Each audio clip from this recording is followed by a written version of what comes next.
ನಮಸ್ಕಾರ. ರೀಸೆಂಟಾಗಿ ಏನು ಒಂದು ನಾವು ಸೋಷಿಯಲ್ ಮೀಡಿಯಾಲೆಲ್ಲ ನೋಡ್ತಾ ಇರ್ತೀರಿ, ದಾಸವಾಳ ಹೂವನ್ನ ಮಗು ಆಸ್ಪಿರೇಟ್ ಮಾಡಿಕೊಂಡು ಮಗು ತೀರ್ಕೊಂತು ಅಂತ ಅಂದ್ಬಿಟ್ಟು ಭಾಳ ಬೇಜಾರಾದಂಥ ವಿಷಯ ಅದು. ಇದನ್ನು ಪ್ರಿವೆಂಟಬಲ್ ಅಂದರೆ ಪೇರೆಂಟ್ಸ್ ಇದನ್ನು ಸುಮಾರು ಸತಿ ನಾವು ಅದನ್ನು ತಡಿಬೋದು.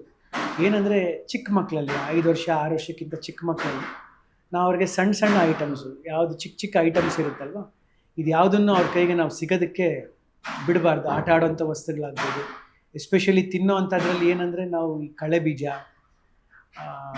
ಪಾಪ್ಕಾರ್ನು, ತರಕಾರಿಗಳು ಸಣ್ಣ ಸಣ್ಣದಾಗಿ ಚಾಪ್ ಮಾಡಿರೋಂಥ ತರಕಾರಿಗಳು, ಇದೆಲ್ಲ ತಿನ್ನಬೇಕಾದ್ರೆ ನಾವು ಸ್ವಲ್ಪ ಮಕ್ಕಳನ್ನ ಗಮನಿಸ್ಕೋಬೇಕಾಗತ್ತೆ, ಕೇರ್ಫುಲ್ಲಾಗಿರಬೇಕಾಗ್ತದೆ.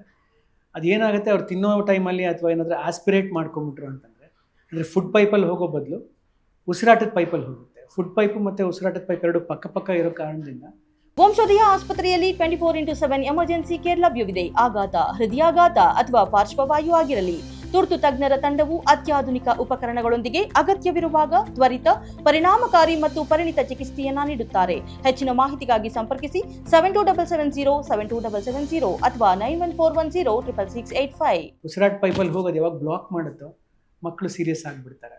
ನಾವು ಏನು ಮಾಡ್ಬೋದು ತಕ್ಷಣಕ್ಕೆ ಅಂದರೆ ಪೇರೆಂಟ್ಸು 2 ವರ್ಷಕ್ಕಿಂತ ಮೇಲಿರೋ ಮಕ್ಕಳಿಗೆ ಎಮ್ಲಿಚ್ ಮ್ಯಾನ್ಯೂರ್ ಅಂತ ಹೇಳ್ತೀರಿ.